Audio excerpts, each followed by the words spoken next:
Here we go. All right, well, let's talk to our Elohim, and then we'll take a look at this next little episode, so to speak, in Yochanan chapter 8. Father, thank you for this opportunity to study your word. We thank you, Father, that you're with us. Open our eyes, open our ears, and open our hearts so that we'll know that you're here and know how you got here. We thank you, Father, in the name of Yahusha. Amen. All right. So we've been looking at three aspects of understanding in these verses that we're considering from Yochanan. Last week we considered the understanding or the need to understand the Torah. And we said that if we don't have a grasp of the first 5 books, if we don't have a grasp of the prophets, then we're going to struggle with trying to figure out what is going on in I'd say the Bezoras, which is the Gospels, or even in the epistles of Paul especially, or John, or Peter, or Yaakov, or Jude. So we're going to take a look today on the aspect of the Son and the testimony of the Father. And what that means to us as the children of Yahuwah. So we're going to start with verse 13, and we're going to look at verses 13 through 20. See there? We're making headway. All right, verse 13. I've highlighted some things in here that are little sections or phrases within these verses that are of some interest for us to look at. It says, the Pharisees therefore said to him, you bear witness of yourself. Your witness is not true. All right, so let's consider a historical narrative of who Yahusha was and who Yahusha as the man in this period of time was considered to be by the religious authority, by the Pharisees. He was seen as a healer who had a great speaking ability by the populace, but he was viewed as an ignorant mamzer. Basically, it's a man that's born to a woman out of wedlock. And this is how his critics saw him, and this is what the religious authorities thought. So, I mean, a lot of times we see the religious authorities coming up and say, Rabbi, what do you think? And we think, oh, you know, they're asking Yahusha. But they're not. They're poking fun at him to see what he will say. And what's amazing is that what comes out of his mouth is a Torah-based, solid, solid verdict, judgment, whatever you want to call it, that comes from Yahusha. So some thought of him as a prophet, while those in authority saw him as a thorn in their side and a threat to their authority. Now, if we consider these things, then we can consider verse 13 as actually saying, you have no foundation as to the claims that you make about yourself. You're nothing but a mamzer from Galilee, which is basically the slum of Judea at this time. So why should we listen to you? What authority do you have? You're not saying anything that really would interest anyone.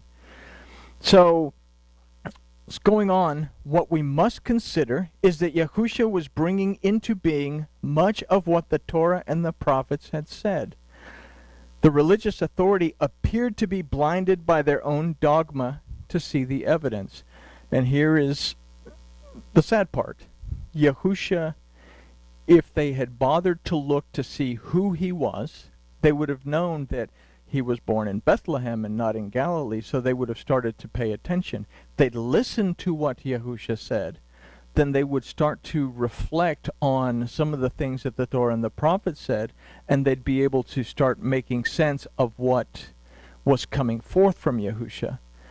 But they were basically stuck in their own dogma, and we'll consider dogma in just a second. Oh, look at there it is. The definition of dogma is a system of belief that is not provable. I'm so happy I took that critical thinking class. Dogma is a system of belief that cannot be proven. Okay? So much of their doctrine, as well as today's doctrine, falls in the category of dogma and is often self-serving. Now, let's consider the religious authority of the time. A lot of what they were doing basically brought a great deal of money into their pocketbooks. Okay? And if they could keep the populace under control, then they held on to the power. And that's basically been the thing throughout history with the Catholic Church. Well, we saw what happened with the Catholic Church through the Dark Ages and into medieval history, that the lives and deaths of kings and queens and countries depended on what the Pope had to say. So the religious authority was concerned that Yahusha would tip the balance that kept the religious authority in control of the populace, and as such kept the Romans appeased. What the Torah, the prophets, or Yahuwah himself had to say was not relevant. And this is brought up, or it's brought to life in the next verse, which is verse 14. Yahusha answered and said to them, if I bear witness of myself, my witness is true. For I know from where I came and to where I go, but you do not know from where I came or to where I go. So, I know where I stand. Say, I know why I believe what I believe. I've researched what I believe. I understand that it comes from a true source. You don't know because you don't know where your belief system comes from. You don't know why you believe what you believe. You don't know the origin of your belief system, so to speak. So, is there a fine line between truth and falsehood, or is it simply ignorance of the facts that blind us to the truth? We said that in Hebrew, the word emet, again, is made up of the first letter of the Aleph Beit, the Mem, which is one of the two middle letters of the Aleph Beit, and the Tav, which is the last letter of the Aleph Beit. So the word emet, that means truth, tells us within its makeup that in order to have the truth, we have to have the beginning, we have to have the middle, and we have to have the end of the story, and all three of those components need to agree in order for us to have a truth. So when we ask, why do I believe what I believe? Where did it come from? What is the origin of it? Can I take that system of belief, or that belief that I have? Will it be able to hold up in the Torah, the prophets, the writings, and in the Bezorah specifically, the words of Yahusha? Because if it does, then it's going to hold up in the writings of the other apostles. So how did Yahusha know? We all want to say that he knew because the Father had told him. We want to say, oh, well, he was in heaven with the Father, and he's, and all this other great stuff. How did Yahusha know? What if Yahusha knew because he was aware of what the Scripture said, and because he was spiritually connected to Yahuwah? Can we say that we're ignorant of what the Scriptures say because we're not the Son of God? Can we say that? I mean, this is the mentality that we have. It's nothing extraordinary to be the son of Elohim. We're all children of Elohim. We're all created by Elohim. But we have to be willing to search the Scriptures to understand what is true and what is not true. And we have to be willing to spend that special time with our Elohim so that we maintain that connection in our lives. Okay? So, is it possible that the religious authority did not know who he was because they were ignorant to the word of Yahuwah and the messages of his prophets, because their agenda was self-serving and based on unprovable doctrine? By this time, the oral tradition had really exploded And this was the deal of the Pharisees, not so much with the Sadducees. The Sadducees said, phooey on your oral tradition. If it doesn't say it in the Torah, it's not the way it is. This oral tradition had started after the Maccabees were successful in their little campaign, and they used the same words that we hear today after the Holocaust, never again. But the scribes started to put forth an interpretation of the Torah, and then something they call halacha, which means to walk. And it became more and more and more prevalent and more, controlling of the populace, that the Pharisees came along. The Pharisees came along, and the Pharisees would become the rabbis, and the rabbis would form the Great Assembly, and from that would come the Talmud.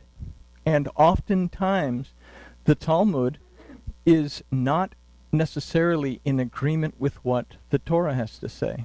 So we have to really pay attention to dogma. Okay, that's the same thing with the church fathers in the early Catholic Church that came into being in the Christian church. Why do you believe what you believe? So if this were the case, would this state of being leave them deaf to the Father's voice? These questions lead us back to the idea of knowing why we believe what we believe and what is the origin of that belief. There's a vast difference between the word of Yahuwah and the dogma of men. And this is something that we kind of saw in Hosea on Tuesday, that he says, I am not a man, I am Elohim. Okay? So the thoughts, the instructions that come from Elohim are there for a reason, but they're above and beyond what we as human beings can put together to sort things out with. So consider that as we look at verses 15 and 16. Isn't that amazing? I managed to get verses 13 through 20 on 3 pages. It says, you judge after the flesh. I judge no man. This is Yahusha talking to the Pharisees. You judge after the flesh. I judge no man. And if I judge, my judgment is true, for I am not alone, but I and the Father that sent me. So verse 15, we take it in the context, if we take it in the context that we're discussing, tells us that we base our beliefs on our carnal expectations. The word of Yahuwah is not based on our carnal expectations. It is based on the facts as provided in the Scriptures and the Father's expectations. The Father's expectations for humankind, if we go all the way back to the Torah in Bereshit chapter 1, is for us to be fruitful and multiply. Okay? Not just have a bunch of children, but to be productive in our lives. And then he made the Adam, blew into his nostrils the breath of life, the spirit, the ruach, and he became a living soul. So we became basically a living tape recorder with emotions. And then he placed us in the garden to maintain the garden. He's given us a life and an opportunity to maintain that life in a relationship with him. Then he's given us the instructions on how to have a relationship and a life that'll be productive. So he gave us all this stuff. Being productive, part of that goal was never to have self-serving, greedy type goals in life.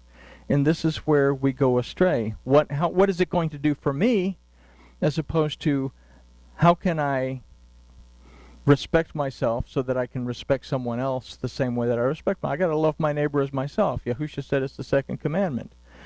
Okay, so therefore, according to verse 16, the judgment or message of Yahusha is true. It's based on the word of Yahuwah and not on the dogma of men.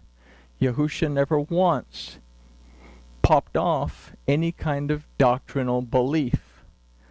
I'm getting ahead of myself, so we'll consider what he used.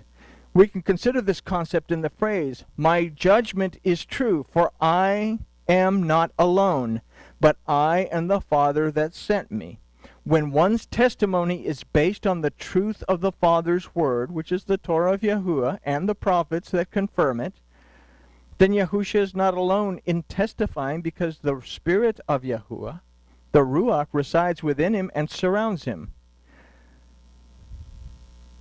But this holds true for anyone who walks in agreement with the Father. Okay?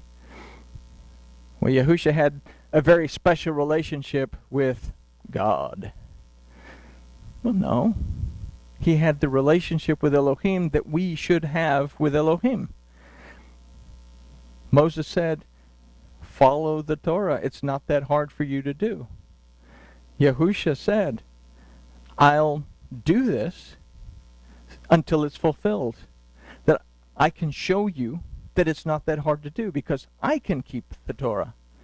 And we look at the Torah, and the rabbis have made it difficult because of dogma. They say, oh, there's 613 commandments you have to keep. And we'll never be able to keep the commandments according to the rabbis, because a lot of those commandments deal with killing animals, which we don't do anymore. What are the commandments? Well, Yahusha broke it down for us into two little concepts. And we've talked about it a number of times, but when he gave the Shema, he's saying the first commandment, the most important commandment, is that you examine yourself. Know what your relationship is with Yahuwah Elohim. And if you've decided that Elohim prevails in your life and you're in agreement with him, then you will love the Father with all your heart, your soul, your mind, your strength. And if you can get that down, then you've respected yourself enough, you've honored yourself enough, you've loved yourself enough to build a relationship with Elohim, that now you can love your neighbor as you love yourself. So there's not all these commandments. What is it to have a relationship with our Elohim? Get up in the morning, say, thank you, I woke up breathing. Thank you, I recognize you're there. I appreciate the light coming into the room and I can see everything. And I get cleaned up, and I go and I put on my talit and I recite the Shema, because I'm going to look at where I am in my relationship to my Elohim in the daytime, and then in the evening time I'm going to do it again, and I'm going to compare notes to see what I need to improve the following day. Gives me an opportunity to make teshuvah for all those idiots that are on the road that get in my way. I'm sorry, did I say that out loud? Okay, so anyway, all right. So, but this holds true for anyone who walks in agreement with the Father.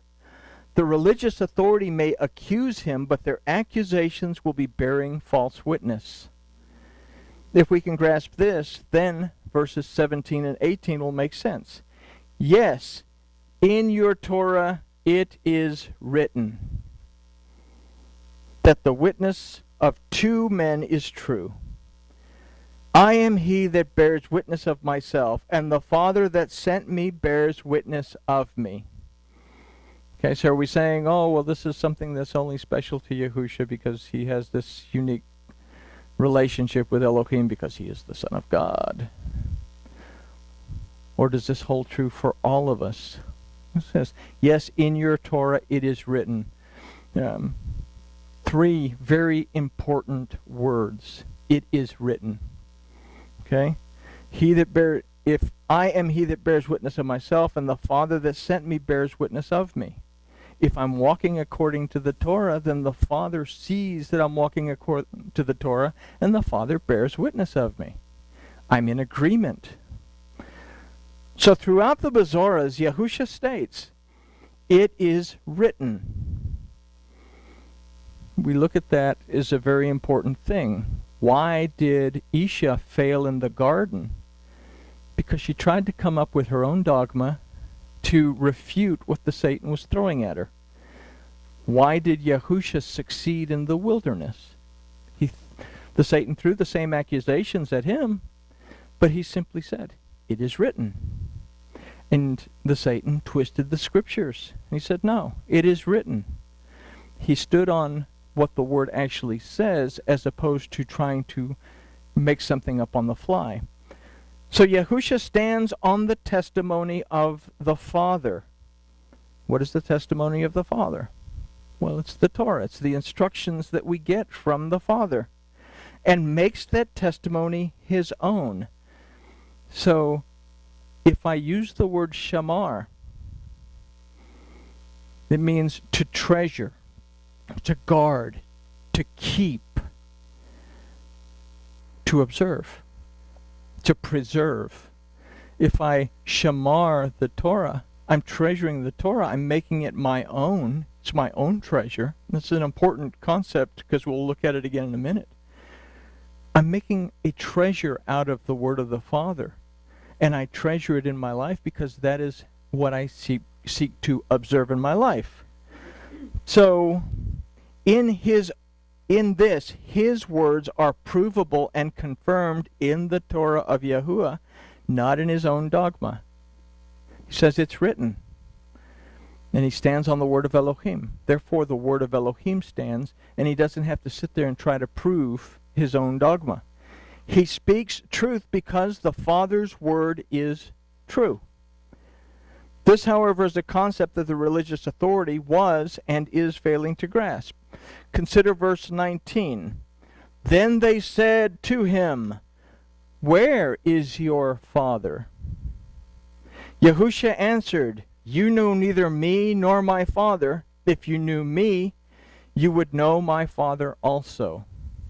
This takes us back to a very important idea that we get in the plagues of Egypt, where Pharaoh, when Moses comes and talks to him, he says, "Who is Yahuwah? I don't know who this Yahuwah is." And then we see that the plagues start to occur in his life, that they follow an order until catastrophe comes. So they say, where is your Father? Yahusha answered, "You know neither me nor my Father. If you knew me, you would know my Father also." The statement, "Where is your Father?" is meant as a jab at Yahusha. Again, we see this cultural thing happening here. It was known that his mother had borne him out of wedlock, and his legitimacy was always in question, as his history had followed him, and as he became known. So they're saying, "Where is your Father?" Kind of laughing at him because they know, your mother, you're a mamzer. Okay? So going back to verses 15 and 16, we can again see the carnal mindset of those opposing Yahusha, and as such, the mindset of the religious authority at that time. Could they have known who Yahusha was and who the Father that sent him was? Could they have known who Yahusha was and the Father that sent him, who that was as well? So we go back to Yochanan 5:46 and 47, where Yahusha says this, "For had you believed Moses, you would have believed me, for he wrote about me. If you believe not his writings, how shall you believe my words?"